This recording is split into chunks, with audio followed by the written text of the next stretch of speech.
আসসালামু আলাইকুম। আজকে আমি মাত্র ২ চামচ গুঁড়া দুধ দিয়ে ভীষণ মজার চমচম মিষ্টি বানিয়ে দেখাবো।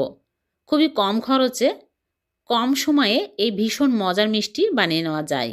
মিষ্টি খেতে মন চাইলে এই মিষ্টি বানিয়ে খেতে পারবেন। আশা করছি ভালো লাগবে। তাহলে চলুন দেখে নিই। প্রথমে চুলায় প্যান বসিয়ে দিয়েছি আর দিয়ে দিচ্ছি পানি। এখানে 1/2 কাপ পানি দিয়ে দিচ্ছি।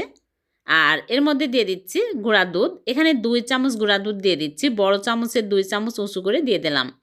যে কোনো ব্র্যান্ডের গুঁড়া দুধ নিলেই হবে। এখন আমি নেড়েচেড়ে ঘন করে নিব। অনবরত নাড়তে থাকতে হবে, তাছাড়া কিন্তু তলায় লেগে যাবে। ঘি দিয়ে দিচ্ছি 1 চামচ। ঘি দিলে সুন্দর ফ্লেভার পাওয়া যাবে আর তলায়ও লেগে যাবে না। এখন আমি অনবরত নাড়তে থাকবো, নেড়েচেড়ে ঘন ক্ষীর বানিয়ে নিতে হবে। এই ক্ষীর কিন্তু বেশি ঘন করা যাবে না, একদম নরম করেই চুলা থেকে নামিয়ে নিতে হবে। দেখুন এরকম হবে, তখনই আমি চুলা থেকে নামিয়ে নিচ্ছি। এর চেয়ে বেশি শক্ত করা যাবে না, ঠান্ডা হওয়ার পরে কিন্তু আরও শক্ত হয়ে যাবে। এই অবস্থায় চুলা থেকে নামিয়ে আমি সাথে সাথে একটা প্লেটের মধ্যে ঢেলে নিচ্ছি। হালকা গরম থাকতে আমি এর মধ্যে দিয়ে দিচ্ছি ময়দা। ময়দার পরিবর্তে আটাও দেওয়া যাবে। 1/2 কাপ দিয়ে দিচ্ছি, 1/2 কাপের বেশি দেওয়া যাবে না। আর দিয়ে দিচ্ছি বেকিং সোডা 1/2 চামচ। বেকিং সোডাই দিতে হবে। তারপরে দিয়ে দিচ্ছি ঘি 1 চামচ।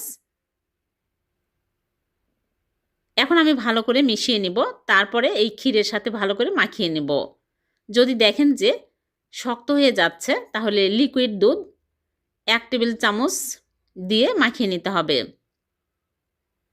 আর ক্ষীর যদি আরেকটু নরম করা হতো, তাহলে লিকুইড দুধ দেওয়ার প্রয়োজন হতো না। সামান্য পরিমাণে লিকুইড দুধ দিয়ে মেখে নিচ্ছি। আর যদি দেখেন নরম হয়ে গেছে, তাহলে এখানে গুঁড়া দুধ অথবা ময়দা দিয়ে ভালো করে মাখিয়ে নিতে হবে। বেশি শক্ত টাইট করা যাবে না, তাহলে মিষ্টির শেপ দেওয়া যাবে না। ভালো করে মেখে নিব। তারপরে আমি মিষ্টির শেপ দিয়ে নিব। নরম করে কিন্তু মেখে নিতে হবে। এখন আমি এরকম করে অল্প অল্প করে লেচি নিয়ে লম্বা চমচমের শেপ দিয়ে নিচ্ছি। ছোট ছোট করে আমি বানিয়ে নিচ্ছি। এই ছোট ছোট মিষ্টি যখন আমি তেলের মধ্যে দিব, তখন ফুলে ডবল হয়ে যাবে।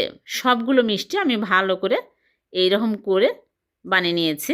মিষ্টি গায়ে কিন্তু ক্র্যাক থাকা যাবে না। সবগুলো মিষ্টি বানানো হয়ে গেলে এগুলো আমি তেলে ভেজে নিব। আগে থেকেই চুলায় প্যানে তেল দিয়ে তেল হালকা গরম করে নিয়েছি। এখন একটা একটা করে দিয়ে দিচ্ছি।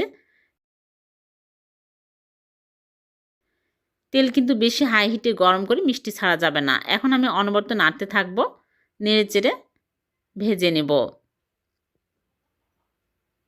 চুলার আঁচ কিন্তু হাই হিটে কখনোই মিষ্টি ভাজবেন না, তাহলে মিষ্টি চট করে কালার আসে আর ভিতরে কাঁচা থেকে যায়। তখন মিষ্টিগুলো শিরার মধ্যে দেওয়ার পরে ফুলে না, কাঁচা থেকে যায়। এখন আমি অনবরত নেড়েচেড়ে সুন্দর কালার করে ভেজে নেব। আপনারা আপনাদের পছন্দ মতো কালার করে তুলে নেবেন। এইরকম কালার হলে তুলে নিচ্ছে। মিষ্টিগুলো ফুলে ডবল হয়ে গেছে। দেখুন কত সুন্দর হয়েছে। একটা মিষ্টি ভেঙেও যায়নি, ফেটেও যায়নি। সবগুলো মিষ্টি আমি ভেজে তুলে নিয়েছি। এখন এই মিষ্টিগুলো এক সাইডে রেখে দিচ্ছি ঠান্ডা হওয়ার জন্য। চুলে একটা প্যান বসিয়ে দিয়ে দিচ্ছি চিনি। এখানে 1 কাপ চিনি দিয়ে দিচ্ছি আর পানি দিয়ে দিচ্ছি 2 কাপ। পানি কিন্তু বেশি দেওয়া যাবে না। 2টা এলাচ দিয়ে এখন আমি জাল করে নিব। জাল করে ঘন করার প্রয়োজন নাই, জাস্ট চিনিগুলো একটা বলক উঠলেই মিষ্টিগুলো দিতে হবে। ভালোভাবে বলক চলে আসছে আর মিষ্টি এখন ঠান্ডা হয়ে গেছে। গরম শিরার মধ্যে গরম মিষ্টি কখনোই দেওয়া যাবে না, মিষ্টি ঠান্ডা দিতে হবে। তারপরে আমি নেড়েচেড়ে চুলা থেকে নামিয়ে নিচ্ছি। জাল করার প্রয়োজন নাই। নিয়ে আমি নেড়েচেড়ে ঢেকে রেখে দিব 2 ঘন্টা। 2 ঘন্টা পর মিষ্টিগুলো সার্ভ করে আপনাদেরকে দেখাবো।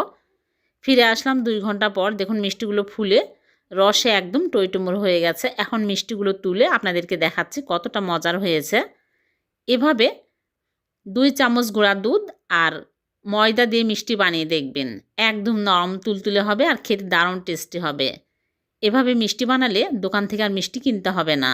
ঘরে বসেই কম খরচে মজার মিষ্টি তৈরি করে নিতে পারবেন।